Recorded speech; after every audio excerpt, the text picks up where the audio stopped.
Welcome to Jets Rewind. I'm Marty Schupak in Valley Cottage, New York. I'm joined by Ralph Sharega, who's down in Sarasota, Florida.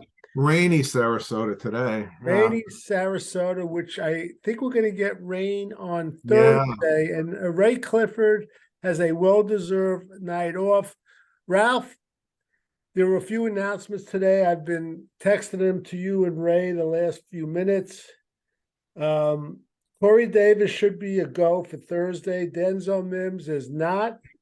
He won't play. Jeff Smith is a big question. What happened with Jeff Smith? I wasn't even aware that he He was went hurt. to a 10. I don't know if it was a head injury or Yeah. what.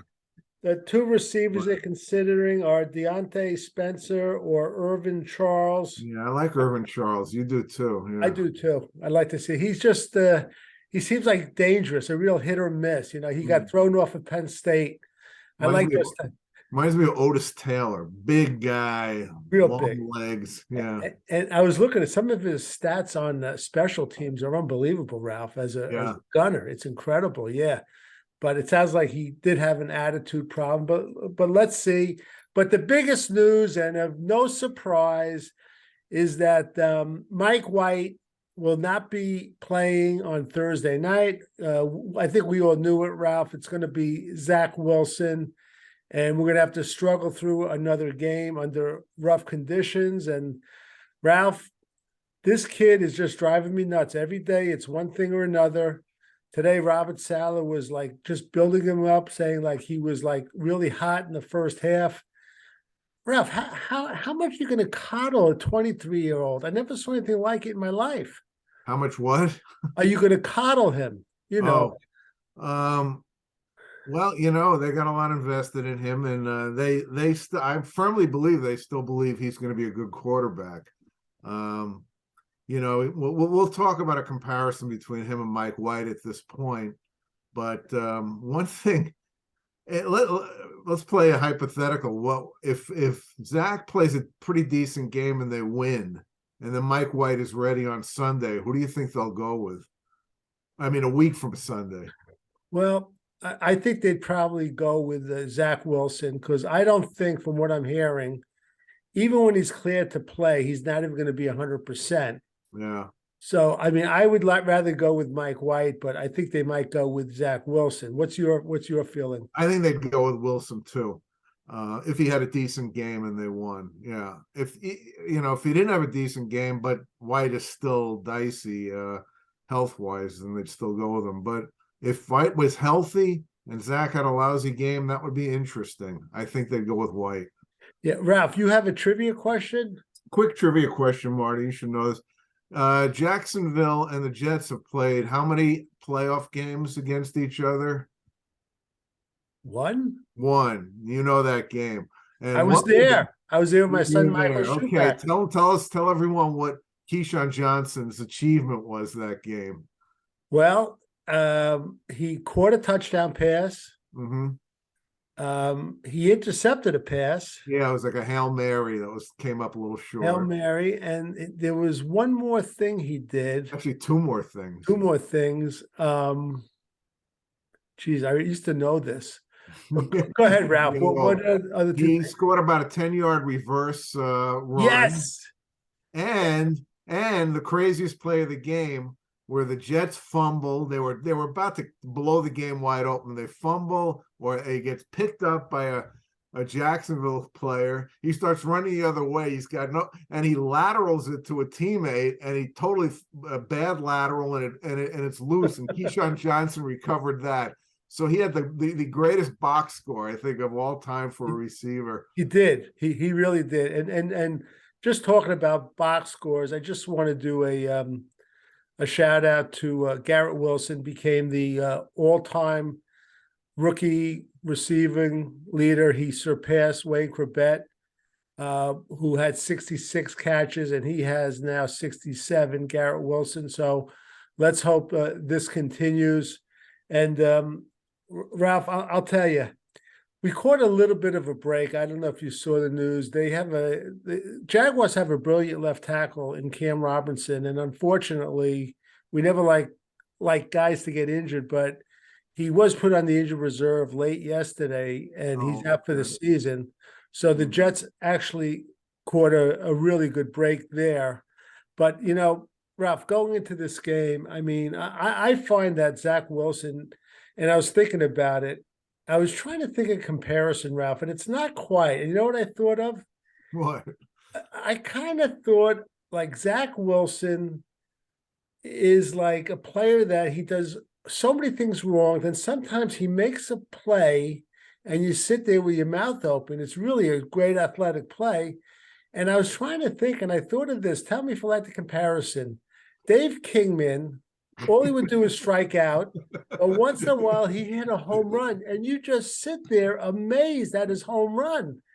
So I just wanted to ask you, is that a fair comparison?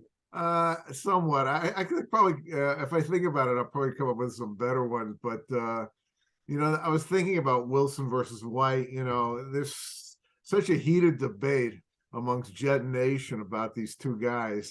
And, there are people who just hate Wilson. There are people who will stand by him. I think everyone kind of likes Mike White.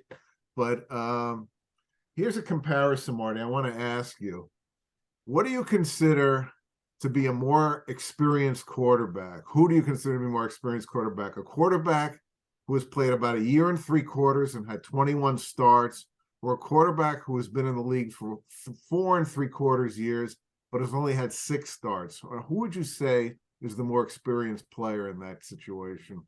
You would like to say it was the guy with 21 starts. It's a tough question though, Ralph. I know we were talking about both of the quarterbacks. Well, what's your feeling? I mean, it depends how much of a weight you put on a player sitting down for a year or two and observing.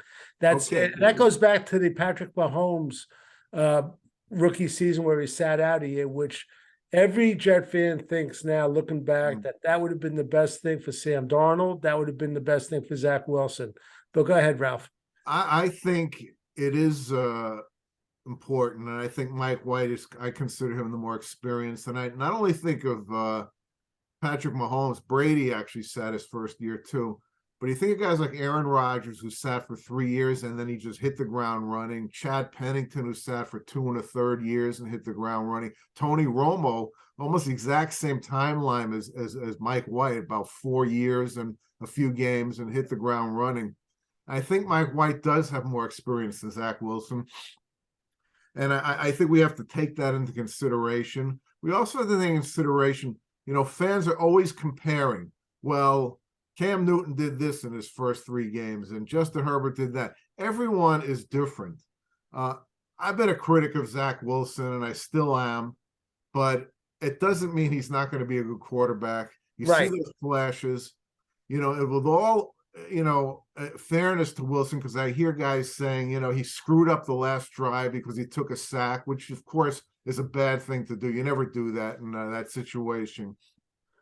The coach screwed it up more than Zach. Yeah, to be honest with you. Yeah, but in all fairness, you got to say that Mike White the week before against Buffalo had the ball on his own, probably like 25 or 30 with a minute and change left in a 1-score game, and he went 4 and out. And Wilson had some bad plays, but he had some great plays. And I think that's the difference between those two guys. Mike White is sort of, he's solid. He's not spectacular, doesn't make huge mistakes. Wilson is all over the place. And you got to choose your poison. Do you want to be patient with Wilson? Sometimes you just see those flashes and go, this guy could be great. But at what point do you cut bait? I firmly believe that Joe Douglas and Saleh and LaFleur believe Zach Wilson's going to be a good quarterback with patience. And we're not drafting another quarterback next year. I don't know what they're going to do as far as Wilson and White go, but if people are expecting someone else to come in, I don't think it's going to happen. I agree, and you mentioned that last time. And listen, they'll sign 1 or 2 quarterbacks, as undrafted free agents, which is always a good idea. But you know what it is, Ralph? I just see in 21 games certain things he just is not improving on. And I maintain a lot of it is, even on his completions, he's not leading the receiver. And sometimes I see when he's throwing the ball like over the middle too fast, I think that's because he's recognizing the play too late, and he's throwing the ball too late. He's trying to compensate. And when you throw the ball too late over the middle, you're going to get your receivers killed like Ken O'Brien did to Al Toon. I just don't see improvement on certain aspects of the game. Now, we live in a time which is completely different than like 20, 25 years ago as far as developing quarterbacks. So when you say, or when they say they think he has a chance to be a good quarterback, I would say probably, but knowing the way he's thought about in the locker room combined with everything else, I really think if he becomes a good quarterback, it's not going to be with the New York Jets. Do you still think the locker room situation is toxic with him? I do. I mean, you could see video of Garrett Wilson hugging him on the sideline. They could say this, that, or whatever to the press. But still, when he is throwing the ball too fast, or a guy's open and he's missing them, and these guys he's just driving them crazy. Well, he really is.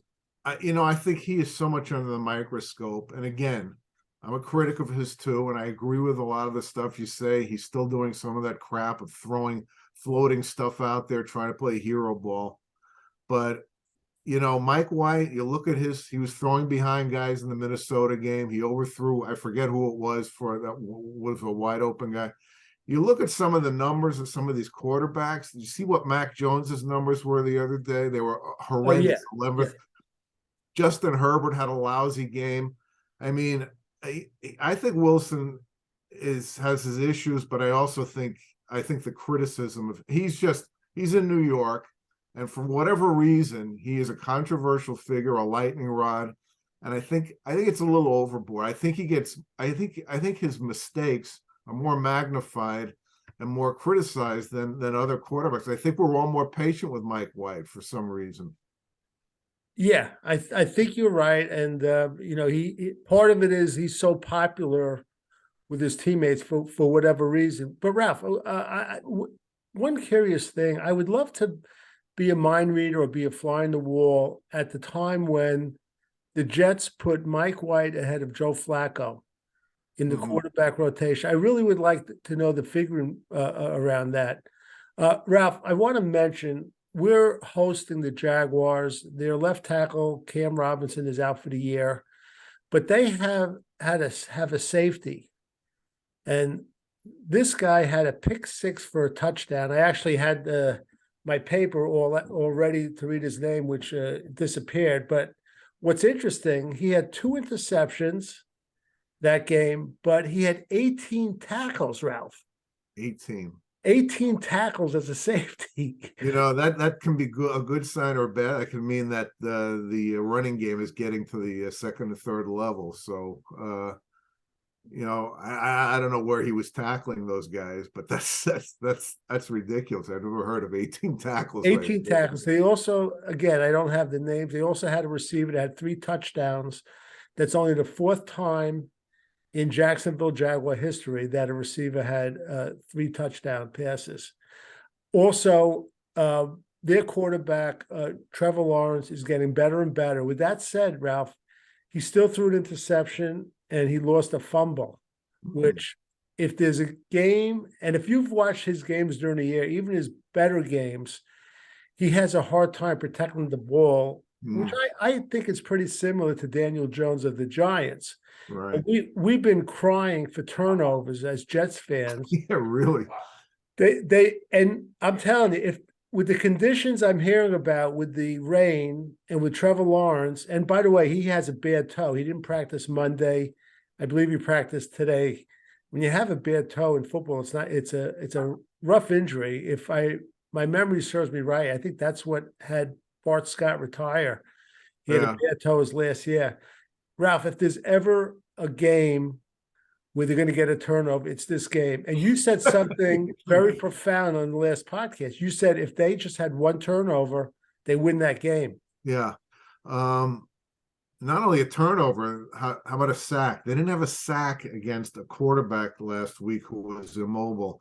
You talk about Mike White and Zach Wilson. I can tell you there's one way that both those guys can become better quarterbacks without them lifting a finger, and that's if their offensive line gets better. I mean, their offensive line is bad now. I know Saleh was going to make excuses, and he said nobody wants to hear it, and he's right. But you just look at Jared Goff. He had so much time back there. I tell you, man, it was just, you never see either of the Jet quarterbacks, and even Flacco, you throw him in for one play, he gets strip sacked within an instant. I mean, it's tough to function like that. Even great quarterbacks. I'll tell you, Marty, if you give me a great offensive line and a mediocre quarterback, you take a great quarterback and a mediocre offensive line, I'll beat you 3 out of 4 times. I don't know if I agree with that, to be honest with you. I've seen really great quarterbacks with lousy offensive lines. Somehow they know what to do. But I understand what you're saying. One stat, Ralph, one of our favorite players, Bryce Huff, apparently, according to stats, he was, and I want to talk to you about that with him, he was the most productive pass rusher on the team. He had 4 pressures and 5 pass rush snaps. He had a win rate of 33.3%. And he only got 15 pass rushing snaps, which is an issue. Now, we spoke about, Ralph, how they moved him around, and I was thinking about it. I don't mind them moving him around, but if he's in for 20 plays, I want like 17 or 18 of those plays to be at the end position. Yeah, absolutely, because that's his strength. And they should, the NFL is a passing league now. For them to say, first down, he's going to sit, half the time people pass on first down. They have to play him more. They really do, especially if Williams doesn't play, Quinnen Williams, that is. Keeping my fingers crossed. It's amazing what an impact that guy has. And when I think about the difference between this team, if they go into that game with him and without him. Right. And they said that, he might play. My inner feelings is that he won't play. They're just playing a little bit of a game, Yeah. I mean, it would be tempting to just sit him and then have him have another week and a half until he's really, really right. Of course, they need this game. If the Jets win their final 3 games, I firmly believe they'll make the playoffs. It's a big if. Right. Because I don't see the Patriots beating Miami, Buffalo, and Cincy. There's just no way that's going to happen. Except if the Buffalo game doesn't mean anything unless they're going for the number 1 seed. You know what I'm saying? I think it'll mean something to them. I don't know which game is that? Is that the last game? The last game of the year. Uh-huh. Yeah. I think it'll mean record. And with Buffalo, if it's a matter of between them going to Kansas City and having Kansas City come to Buffalo, that's huge. So right. I think that's going to mean something. And the Patriots do not match up well against that team, period. Right. So I do think the Jets will make the playoffs if they win all 3 games. Winning all 3 games, unlikely. But I think it's more likely that they win all 3 than the Patriots do. Let me put it that way. Okay. Right. By the way, I found my paper. The safety on the Jaguars, Rayshawn Jenkins, who had 2 interceptions, 1 pick six to win the game, and 18 tackles. The wide receiver they have is somebody named Zay Jones, who was the 4th player, which includes Jimmy Smith, Allen Robinson, and Mercedes Lewis, who had 3 touchdown passes. I also want to point out Trevor Lawrence, like I said, he's really good. He threw 4 touchdown passes, even though he fumbled once. And another interesting, Ralph, personnel situation there, Trayvon Walker missed his first game. So in his place, they put a guy named Arden Key in at defensive end. He just stepped in there and had 1.5 sacks on Dak Prescott. So they're doing a pretty good job as far as personnel-wise, too, which is interesting. Ralph, I just want to mention one quick story, too. Apparently, when the Jaguars beat the Cowboys, somebody from the Philadelphia Eagle organization went to a Philadelphia cheesesteak place, supposed to be the best in Philly, called Philly's Finest, and he ordered 35 cheese steaks and 25 large fries, and he sent it over to the coach, Doug Peterson in Jacksonville, for him and his staff, which I thought was really good. That's a big staff for a lot of appetites, man. What about the players? Don't they get anything? Or they kind of had something to do with that game? I know, 35. So good for him. We mentioned that Cam Robinson is out too, and while we're talking, I just want to mention a shout out to two people. I got a very nice note from this Jim Miller. Big fan of the show. He just discovered us and he had all these compliments. So Jim, I hope you keep listening. And also a guy I met down in actually near Philadelphia, Bristol, Pennsylvania, Tim Deegan from Atomic Graphics, who's a huge Eagle and Red Sox fan. But what I like about him, Ralph, when I walked into his office, he had a original figurine of Joe Namath, which I'm sure is worth Eagles and Red Sox. That's an interesting combination. Yeah. Yeah, interesting combination. But anyway, let's get back to the Jets. I don't even want to talk about the Willie McGinnis video, which I saw, which I'm sick of. I don't know if you saw it. Yeah, I glanced at it. I'll have to watch it again closely. I'm not even sure what was going on. It was very confusing. But before you, I want to just say one thing. Go ahead. Jeff Smith is probably not going to play this week, you said? He's iffy. We can't get a hand on him. Go ahead. We've all, and me especially, have been on this guy's case for several years, but I want to give him his due. He played really well the last game, and if he hadn't been held and that hadn't been called, he probably would have been the hero of the game, because that pass was right on the money. So good for Jeff Smith, and I never thought I'd say this, but I hope he gets back really quickly. Oh, I agree with you. Just so you know, a couple of stats I came up with. Zach Wilson versus the Lions, completion percentage under pressure, 46.7. Completion percentage when the pocket is clean, 55%. How many were that? I want to know how many attempts he had when the pocket was clean. I can't get that figure, but that's interesting. I can't even picture one. But Ralph, go ahead. There are times when he holds it too long. There's no question, but goddamn, every Jet quarterback, it's like that pocket is just crushing the minute they get back there. Yeah, and it's interesting too. We always talk about PFF grades. PFF had Braden Mann as the third best punter over the weekend, which is unbelievable. Well, how many PFF stats are we going to cite before we realize that this whole thing is a fraud? It's just ridiculous. Yeah, it is. But look, I want to give them credit, because baseball is the best statistical sport ever, and they're doing their best to try to make football like baseball, but it doesn't it's not comparable. No, it's just because it's a matter of how it happens, when it happens, whatever. Ralph, on my 2 Minute Tuesday, Jets 2 Minute Tuesday today, and I actually recorded it last night. My God, you had a 2 Minute Tuesday and this thing today, Marty. You're working short week. Overtime. Yeah, we're working over. But Ralph, I at the end I did a disappointment list, listed a few players, of course included Braden Mann and Zach Wilson. But you know who else? you're talking about for the whole year now. Yeah. Now you know who else I included? And I don't think he's having a bad year. I included Carl Lawson, because I don't think he's playing up to his salary of $15 million. Or what we thought we were getting that first training camp last year, when he was the player in training camp until he blew out his Achilles.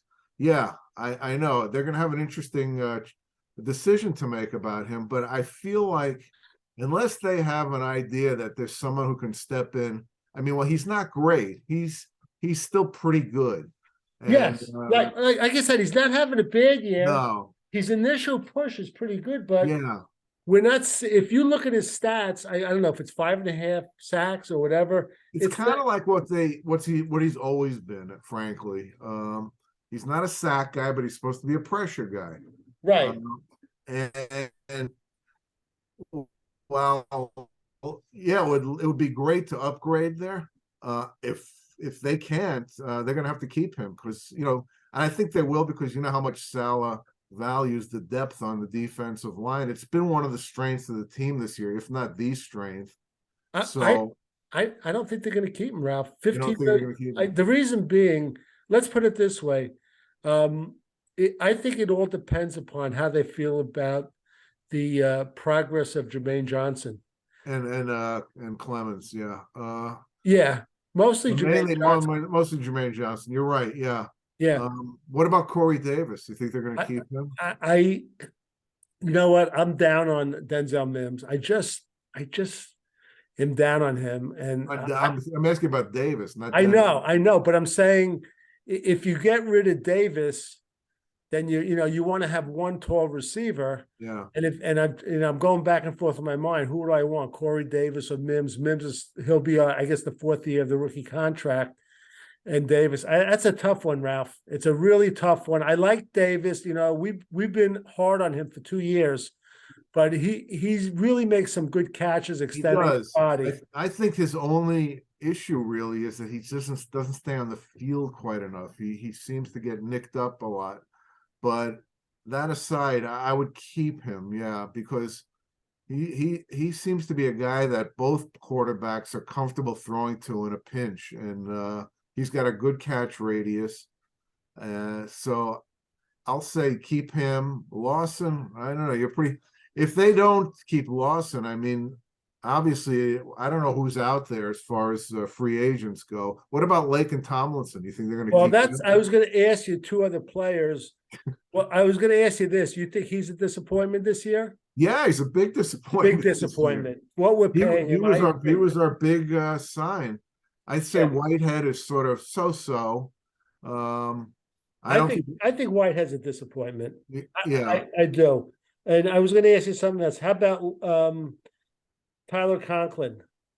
Boy, Tyler Conklin, he is, like I said in a couple of shows ago, some games you look at him and go, this guy is really, really good. And in other games, it's like, ugh. So, yeah, it's a consistency issue with him. I kind of hope that they would keep him and then ease Rucker in. I really want them to develop Rucker. I feel like, they took him pretty high and they knew him better than any player that they drafted, because he was the only guy, while there were several other guys who were in the Senior Bowl, he was the only one on their team. So they had a lot of knowledge about him. I don't know why he hasn't been getting more play. Why do you think that is? I don't know. I don't understand it. I was shocked a few weeks ago. I remember when I think one of the tight ends was questionable, and I think they activated Uboa over him. And I say I couldn't believe it. I said, what's going on? I know that's a concern. After the game Uzama had, he probably played himself onto the team again next year, because he is a leader and he's a good blocker. So, if you'd said about a month ago, who has a better chance of sticking, Conklin or Uzama, I would have said Conklin. Now I'd probably go the other way at this point, if they feel like Rucker, can do the majority of the pass receiving. Right. I think he can. I mean, I saw enough in college, even though he wasn't targeted, that I think that guy's got talent. I agree with you. I think he gets separation. He makes some good catches too. Good hands. He's tall. He's very tall, much taller than Conklin. Yeah. Ralph, what about on the offensive line? We can't get rid of everyone, but what's your feeling about the center position, Connor McGovern, who we've been on? And they say, one of the things I've heard is that he hasn't missed a play this year, which is all well and good, but I'd like to make a 3rd and 1 or 4th and 1 too. What's your feeling about Connor McGovern coming back? I think if they can get him for one more year, they keep him and draft a center sort of in the middle rounds and try and develop him. I know McGovern is good at pulling, but his push when you need power, it's just not there. It's never been there. Maybe it'll be better when he's playing alongside AVT next year. Right. Of course, they have to decide if AVT is going to be a guard. I'm sure they would rather have him as a guard. As far as I'm concerned, Marty, they got to draft offensive linemen, and they got to sign them one in the free agency too. Right. We all agree it's the most important unit on the team. Yeah. And it's for the Jets, it's their weak spot. I mean, we always said it was quarterback, but at this point, I'm thinking if their offensive line could give us a running game and give them some clean pockets, I think our quarterbacks would be a lot better. They wouldn't be great. Man, everything just revolves around the It offensive does. line. It does. Yeah. A couple of stats I want to go from the last game, then we'll see if we want to make a prediction on the Jaguar game, which is like a little more than 48 hours away. Missed tackles, Jermaine Johnson 1, Jordan Whitehead 1. And, it just seems when Jordan Whitehead misses one tackle a game, it's always for a huge gain, doesn't it? Well, that's because he's looking for the hero shot. He tries to throw his shoulder in, and if he fans on it, that's bad, really bad. Right. Yeah. DJ Reed missed the tackle, Nathan Shepard. And the next one, this was the worst. Will Parks. It was on that tight end touchdown, the 50-yard play. He was horrible in that play. And CJ Mosley missed the tackle. And we still can't get who was responsible in that last play. It could be Quincy Williams. It could be Whitehead. It could be Mosley. Nobody is stepping forward, and the coaching staff is keeping it under wraps. Ralph, with that, we're going to close it out. Do you have a prediction for the Jaguar game as we host them in, like I said, a little more than 48 hours?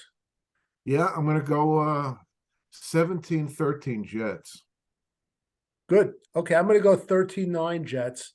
The conditions are going to be rough. It's not going to be cold, but it's going to be a lot of rain. How's the wind look? I'm not sure. I'm not sure. But that's probably the key. That's the key.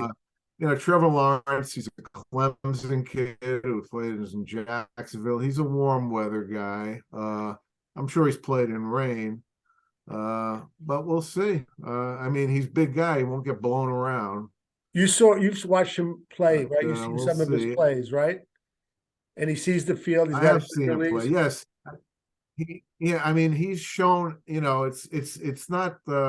It's not linear with these young quarterbacks. They have a couple of good games and then they regress a little and then they have another good game. And that's the way it's been with him. But he's shown signs in several games where he's brought his team back from big deficits. So, he's coming. There's no doubt about it. It's funny. Let me just interrupt you. I just saw today somewhere in Jacksonville, they have something, I think it was today, called a Frank Gore Day. Really? And they said that's the day like he got a touchdown and a first down at the end of the game, and the Jets beat the Rams. So it's a day that I wish Ray was here. He'd get a kick out of that. You know that? It's all inaccurate though. They beat the Rams, right? Then they won the next week against Cleveland, right? So they weren't even close because Jacksonville would have gotten it on the if they had both tied. And Jacksonville was not going to win another game. They totally tanked that. That was ridiculous. And then for some reason, the Jets had too much pride to do that. Yeah. All right, Ralph, we're going to close it out. Thanks for coming on. You're up in New England and no, I'm in Sarasota. Oh, sorry, you're in Sarasota. That's right. And you'll watch the game because you're living the good retired life. And I'll watch the game too. I'm going to be off the day after. And That's good. Our next show will probably be on Friday afternoon as we review the game. So for Ralph Sharega in Sarasota, Florida, Marty Schupak, I'm in Valley Cottage, New York. And for JetsRewind.com, go Jets. Until next time.